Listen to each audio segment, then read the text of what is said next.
वरना आखिर में मानना ही पड़ेगा। लावण्या ये समझ चुकी थी कि खुलकर विरोध करना अभी मुमकिन नहीं है। इसी तरह बात करते हुए सब अपने अपने घर चले जाते हैं और शाम को लावण्या सिराज के साथ अपने कमरे में। आप लोग इतनी ठंड में छत पर कैसे सोते हैं?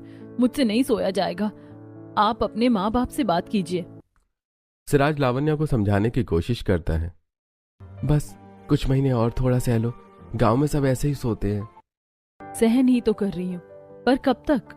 यह पहली बार था जब किसी ने उसकी बात को पूरी तरह नहीं पर आधा सही कहा। ठंडी रात उतर आई, आसमान साफ था, तारों की चादर चमक रही थी। लावण्या किचन में बर्तन धो रही थी और फिर अश्विनी किचन की सफाई कर रही थी।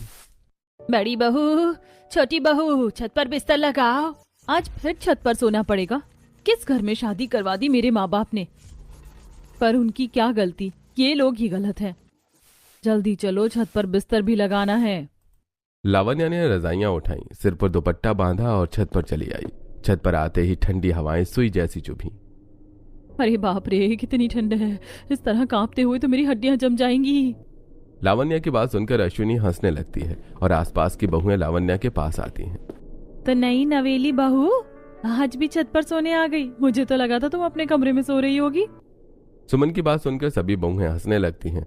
बहुओं की हंसी लावण्या के दिल में चुभ गई, पर लावण्या शांत आवाज में कहती है, मैंने अपने ससुराल वालों को समझाने की बहुत कोशिश की, पर अब लगता है घी सीधी उंगली से नहीं निकलेगा।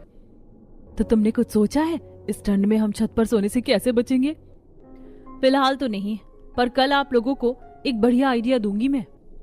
इतना कहकर लावण्या बिस्तर लगाने लग जाती है। लावण्या की बातों से अश्विनी और आसपास के घरों की बहुओं के मन में थोड़ी आश जगती है। वहीं लावण्या करवट बदलते हुए रात बिता देती है। ओस की बूंदें रात भर रजाई को भिगाती रहती हैं। सुबह गर्म पानी से नहाने के बाद लावण्या धूप में जाकर बैठ जाती है और चमकते सूरज की गर्मी में आसपास की सहेली बन